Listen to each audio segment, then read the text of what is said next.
출애굽기 2장 1절에서 10절입니다.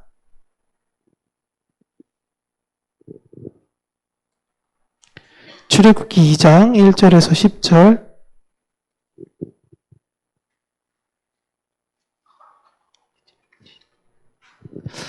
우리 함께 읽도록 하겠습니다.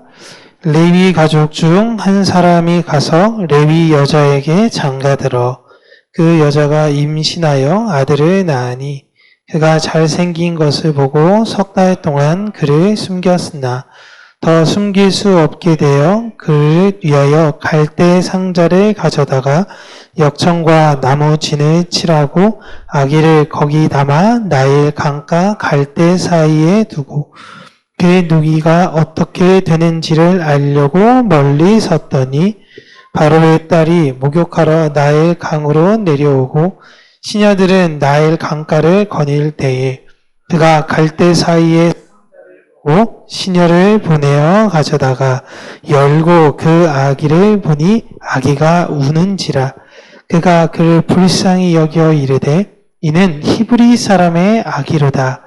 그의 누이가 바로의 딸에게 이르되 내가 가서 당신을 위하여 히브리 여인 중에서 유모를 불러다가 이 아기에게 젖을 먹이게 하리이까. 바로의 딸이 그에게 이르되 가라 하매 그 소녀가 가서 그 아기의 어머니를 불러오니 바로의 딸이 그에게 이르되 이 아기가 데려다가 나를 위하여 젖을 먹이라. 내가 그 삭슬 주리라.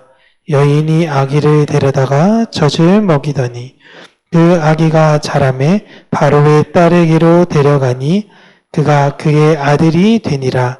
그가 그의 이름을 모세라 하여 이르되 이는 내가 그를 물에서 건져내었음이라 하였더라. 아멘. 오늘은 내어 맡김이라는 제목으로 하나님의 말씀을 우리 사랑하는 성도님들과 함께 나누도록 하겠습니다. 지난주 장자에 대한 이야기를 아마도 많이 기억하시기 어려울 수 있는데 큰 흐름으로는 요셉에서 레위로 이제 그 장자의 흐름이 넘어갔다라는 것만 기억하시면 될 것 같아요. 오늘은 장자로서 레위 지파의 시작인 모세의 사건을 통해 이 세상에서는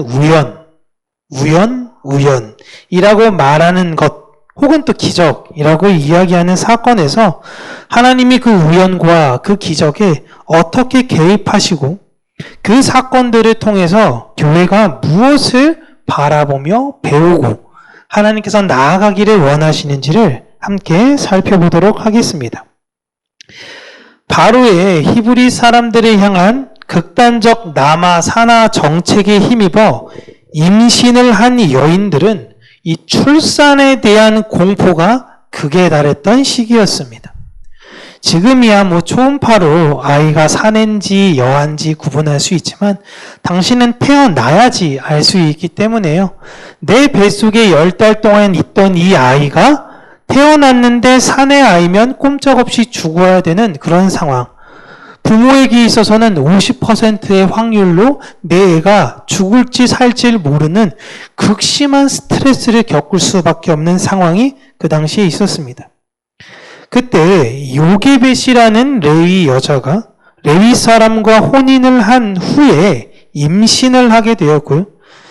그렇게 첫째 딸을 낳고 둘째 아들을 낳은 후에 갑자기 산하 정책에 의해서 세 번째 아이는 아들일 경우 법에 의해 나일강에 버려야만 했습니다. 그리고 공교롭게도 출산을 하게 되었는데 세 번째 낳은 아이가 아들이었어요. 그런데 요게벳은 자신의 이 세 번째 아들을 버리지 않기로 결정합니다. 그로 인해서 어떤 형벌이 이 요게벳 혹은 그 가족 안에 생길지는 예상할 수가 없습니다. 그 아들을 숨겼다라는 이유로 둘째의 아들인 아론마저도 죽을 수 있는 것이고요. 가족이 다 죽을 수도 있는 상황입니다. 그런데 요게벳이라는 이 여인은 어떤 희생을 하더라도 세 번째 아이를 살리기로 결정합니다. 그런데 오늘 본문 보시면 이 살리려는 이유가 나와요. 본문 보시겠어요? 2절 한번 보실게요. 그 여자가 임신하여 아들을 낳으니 그가 어떤 것을 보고요? 그죠. 내가 내 아들을 살리는데 잘생겨서 살렸다라고 이야기를 합니다. 외모지상주의적인 생각인 건가요? 그러니까 못생겼으면 엄마가 넌 너무 못생겼으니까 죽어도 되겠다. 이렇게 생각하는 엄마가 있을까요? 막 태어난 자신의 아들이 형태적으로는 사실 어떻게 예쁘게 생기겠어요, 여러분? 여러분 다 출산해 보신 분은 아시잖아요. 막 태어났을 때 내가 부모로서 이 아이가 예쁘지, 이야, 이게 꽃미남, 꽃미녀가 태어났네? 라고 하는 경우는 극단적으로 드뭅니다.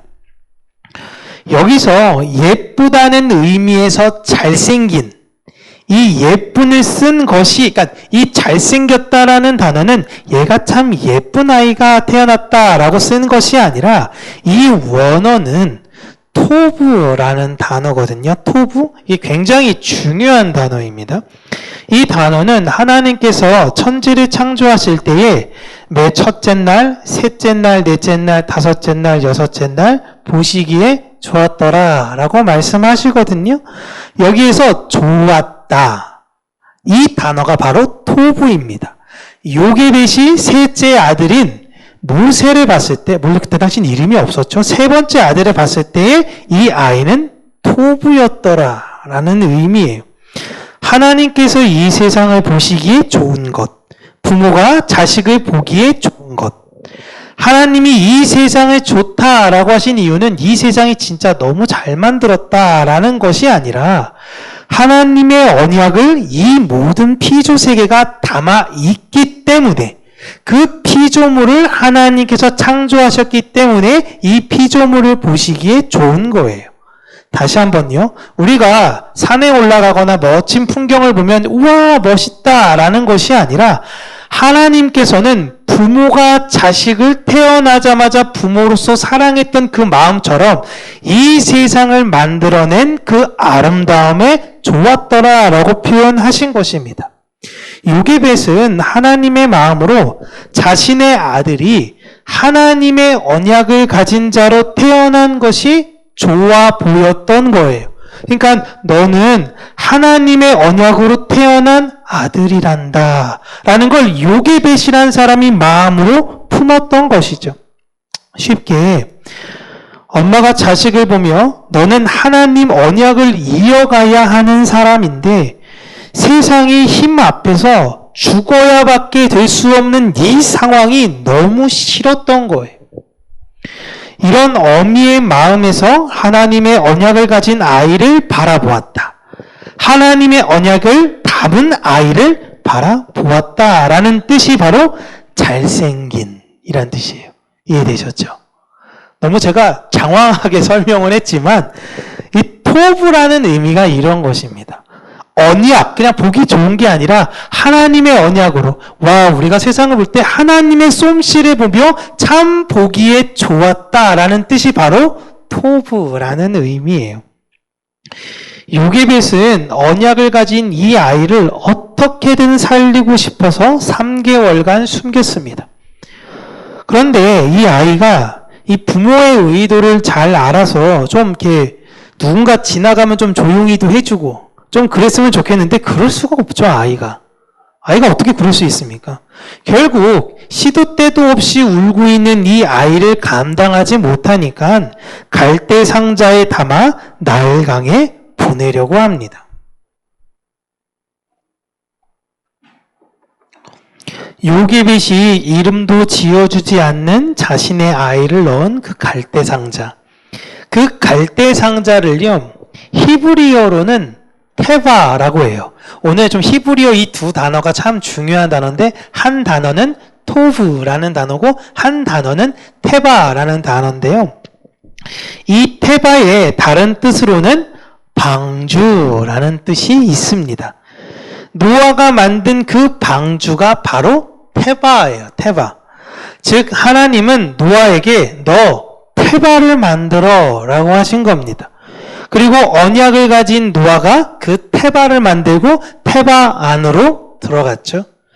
그와 같이 요게벳은 하나님을 향한 간절한 소망으로 그 구원의 갈대상자, 그 테바를 만들었습니다.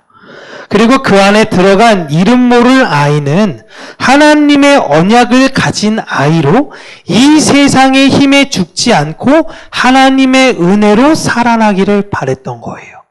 잘 이해하셔야 됩니다.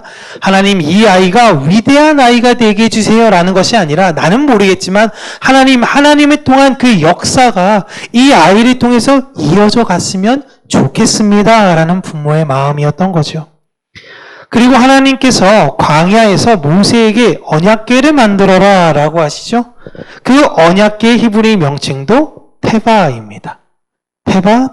테바예요. 그 테바 안에 하나님의 언약의 상징물을 집어넣죠. 테바라는 것은 하나님의 절대적 주권, 하나님의 절대적 언약을 상징하는 것입니다. 그렇게 하나님이 지으신 테바이신 예수 그리스도께서 궁극적으로 이 땅에 오셨고, 그분이 그 테바 안으로, 자신의 테바 안으로 모든 백성, 자신의 모든 백성들을 불러 모으시고 그 안에 넣으셔서 이제 하나님 나라로 항해하는 거예요. 그걸 우리가 구원, 이렇게 이야기를 하는 것입니다. 고로 노아가 방주에 들어간 순간 그는 구원받았고, 사실 그에 앞서 노아가 하나님께 테바의 언약을 받은 그 순간부터 그는 구원을 받은 자인 것처럼, 하나님으로부터 너는 내 아들이다, 오늘날 내가 너를 낳았다라는 하나님의 언약을 들은 우리는 이미 구원으로 결정된 존재들이다라는 것을 여러분들에게 말씀드리는 거예요. 우리는 지금 이 구원 방주이신 예수님과 함께 항해하고 있는 중인 것입니다. 밖에서 폭풍이 몰아치고 방주가 흔들리게 되면요, 무섭죠. 어떻게 안 무서울까요? 그런데 괜찮습니다. 그 배는 절대 무너지지 않아요. 예수 그리스도가 우리와 함께 계시니 우리에게서는 어떠한 시험도 오지 않는다라는 것이 아니에요. 시험이 오나 겁이 없다라는 겁니다. 우리 어렸을 때 제가 교회에서 이런 찬양을 불렀어요. 바람 불어도 괜찮아요. 이런 찬양 불렀거든요. 파도 일어도 괜찮아요. 왜요? 주님 내 안에 계시니까 나는 괜찮아요. 이 찬양을 불렀어요. 요즘은 이런 찬양들이 많이 없죠. 정말 우리 인생 가운데 늘 적용해야 되는 찬양 아닙니까? 네. 사실 이 노래가 얼마나 좋았는지 뽀로로에서도 이 노래를 쓰더라고요. 제가 깜짝 놀랐습니다. 뽀로로에도 이 노래 나와가지고, 물론 뒤를 각색했죠. 우리는 여러분, 예수 그리스도의 은혜로 말미암아 방주 안으로 들어간 존재들이에요. 우리가 좀 실수하고 실패한다고 해서 하나님이 문 열고 야, 넌 탈락, 나가. 그래가지고 방주 바깥으로 절대 내보내지 않습니다. 우리는 그 안에서 끝까지 하나님께서 지켜주시고 우리를 이끌고 가세요. 그러니까 여러분 담대하시기를 바랍니다. 그 하나님의 손길이, 그 하나님의 구원의 손길, 절대 놓지 않은 하나님의 손길이 이 아이에게 미치기를 바라는 마음으로 요게벳은 갈대 상자를 띄운 거예요. 하나님께 이 아이를 완전히 맡기고, 이 아이는 이미 부모의 입장, 어미의 입장에서는 그 강에서 죽은 것과 마찬가지입니다. 사실상 하나님을 믿습니다라고 이야기하지만 그냥 요게벳은 살아서 그렇게 되었으면 좋겠지만 이 아이가 죽어도 하나님 할 말은 없어요. 그러나 하나님께 내어 맡깁니다 라는 심정으로 떠내려 보낸 거예요. 그러니까 엄마 입장에서는 이 아이는 이미 죽었어요. 그럼에도 불구하고 이 어미의 마음이랑 이제 초등학교 한 고학년쯤, 소영이 나이 때쯤 된 자기의 첫 딸 미리암을 시켜서요, 그 갈대 상자가 어떻게 흘러가는지를 지켜보라라고 이야기를 합니다. 그냥 자기가 이제 도대체는 두 눈 뜨고 볼 수는 없는 거죠. 이게 막 가다가 나일강에서 뒤집어 버리고 그렇게 되는 거 보면은 부모 입장에서는 완전히 무너지잖아요. 그러니까 자기에게 큰딸에게 부탁을 합니다. 마지막 가는 길 누이인 네가 함께 있어줘. 죽을지도 모르는데. 그 갈대 상자로 나일강을 흘러가던 도중에 굉장히 놀라운 역사가 일어나는데요. 난임으로 인해, 요즘은 불임이라는 표현을 쓰지 않죠? 난임으로 인해 나일강의 아들을 낳게 해달라고 기도와 제사를 드리러 온 바로의 딸이 이 갈대 상자를 마주합니다. 놀랍지 않습니까? 애를 못 낳아요.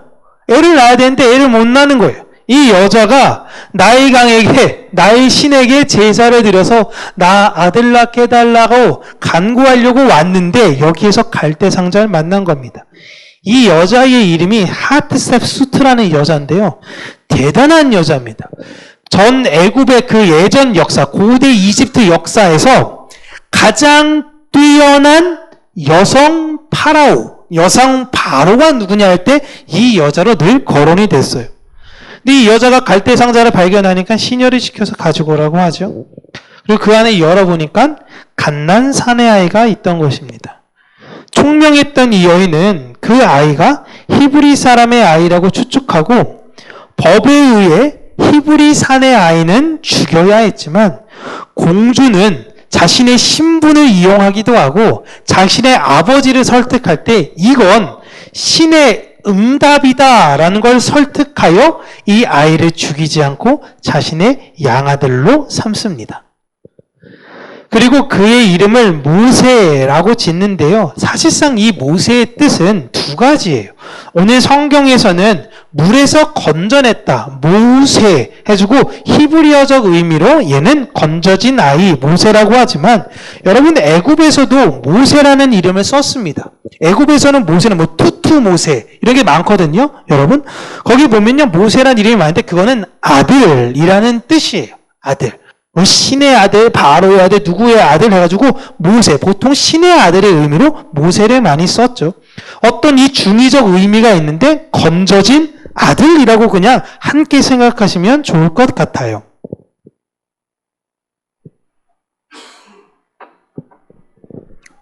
이렇게 모세는 하트셉수트, 이 바로의 공주의 아들로 입적을 하게 됩니다. 이 여인이 세웠던 건축물을 하나 제가 보여드리면 혹시 여러분 이집트 성지순례 이런 데 가보신 분은 알긴 하겠지만 이게 장제전이라는 건물인데 모세 때 있었던 건물이 지금까지 있는 거예요. 대단한 겁니다. 여기서 보시면 저희 점 같은 거 보이시나요? 점? 잘 안 보이죠? 점. 사람입니다. 사람. 엄청나게 큰 건축물이에요. 물론 이 안에 있는 것들 디테일하게 다 보여드리고 싶은데 여러분 엄청나요. 건축 그 주조와 기술들이 엄청난데 이거 만들었던 이유는 나 이 안에서 영생할 거야 라는 의미로 만든 겁니다. 그러니까 얼마나 대단한 권력을 갖고 있는 사람인지 보여준 거죠. 그 아버지는 파라오인데 이제 4남매를 낳았는데 아까 제가 말씀드렸듯이 그러니까 말씀 안 드렸구나. 4남매를 낳았는데 3명이 죽어요. 그리고 딸인 하트셉수트만 남아 있습니다. 그러니까 부모의 입장에서 이 딸 하나가 얼마나 귀해요. 응? 그리고 정통성을 가진 유일한 사람이 되었습니다. 그래서 당시 이 여인은 아무도 건들 수가 없었어요. 심지어 아빠도 어떻게 하기에 어려운 지경인 거죠. 외동딸이 되어버렸으니까요.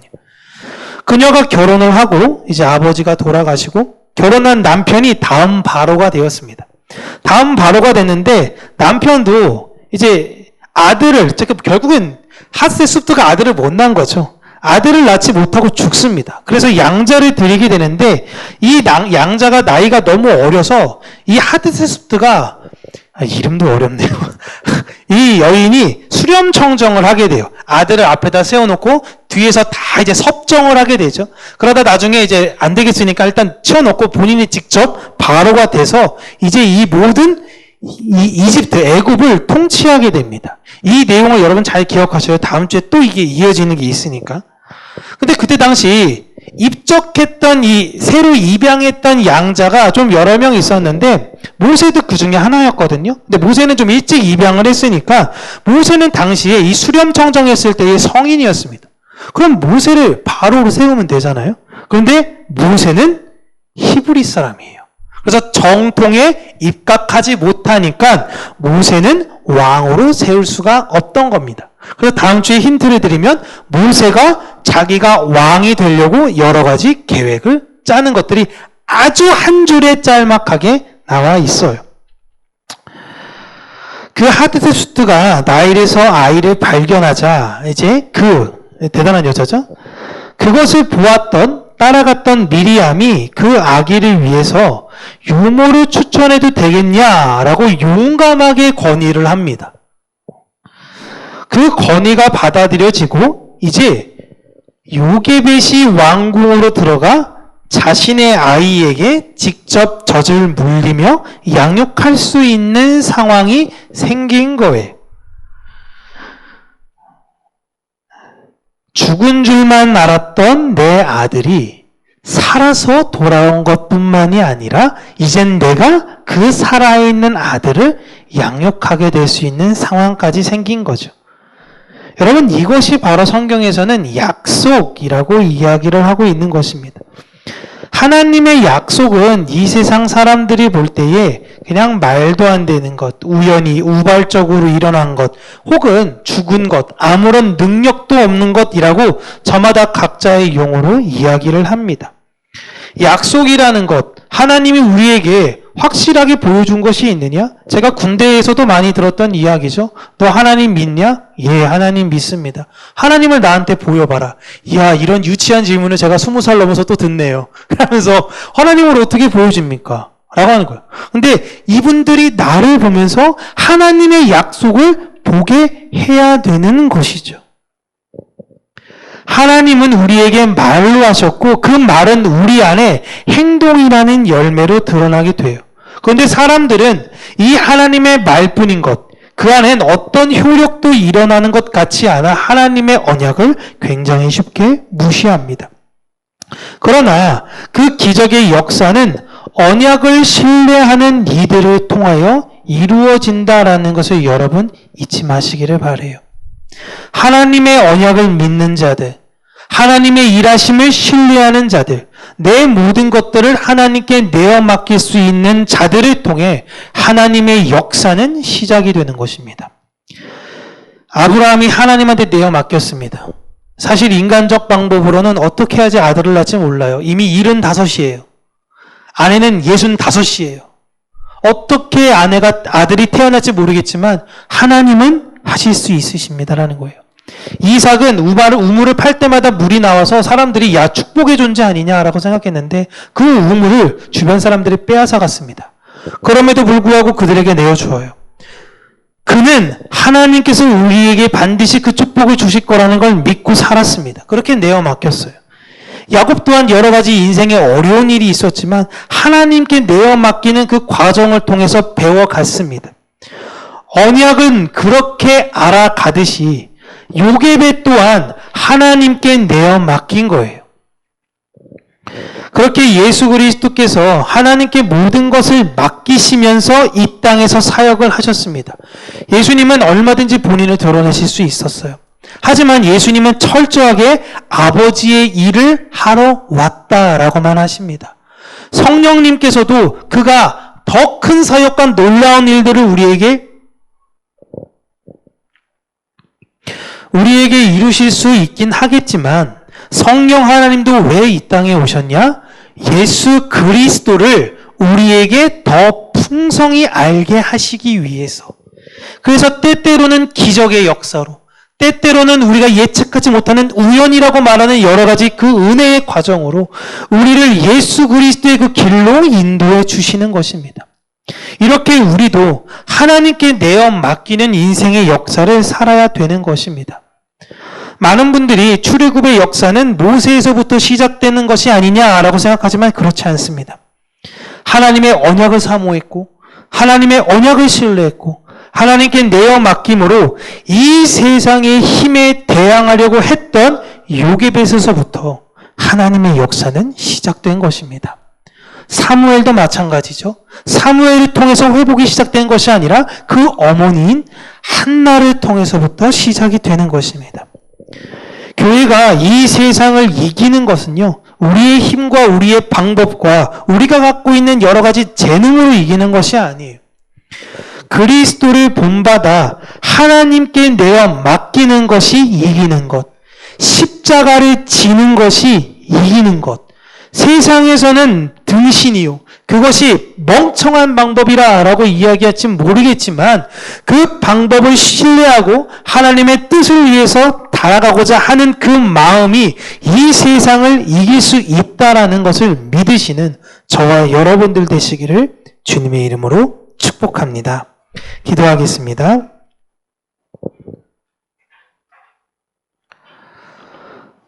살아계신 하나님 아버지, 우리 안에 내어 맡길 수 있는 하나님을 향한 신뢰와 그 언약을 붙잡을 수 있는 하나님의 음성을 우리에게 주시기를 간절히 간구하고 소원합니다. 우리의 힘과 우리의 방법으로는 자꾸만 그릇된 것들이 옳은 것이라고 생각하고 결정하고 판단 내리는 우리의 연약함을 하나님 긍휼히 여겨주시고, 우리가 마땅히 신뢰하고 의지해야 되는 분이 하나님이라는 것을 잊지 않을 수 있도록 하나님 그 마음을 우리 평강교회 모든 성도님들에게 부어주시기를 간절히 간구하고 소원합니다. 세상이 저마다 자신의 뜻과 방법대로 더 화려하고 더 아름답고 더 치장되어져야 된다라고 이야기할 때 본질적으로 우리는 우리의 내면을 가꾸며 우리 안에서 일하시는 하나님을 온전히 바라보고 이웃을 내 몸과 같이 사랑하며 하나님을 뜨겁게 사랑하는 우리 평강교회가 되어지기를 간절히 간구하고 소원합니다. 하나님의 은혜와 사랑 안에서 한 마음과 한 뜻이 되게 하여 주시고, 어떠한 상황과 형편에 있든지 하나님을 의지하며 두렵고 겁내는 것이 아니라 능히 그 길을 담대히 걸어가며 이겨내가는 우리 모든 성도님들이 될 수 있도록 은혜 허락하여 주시옵소서. 예수님 이름으로 기도합니다. 아멘.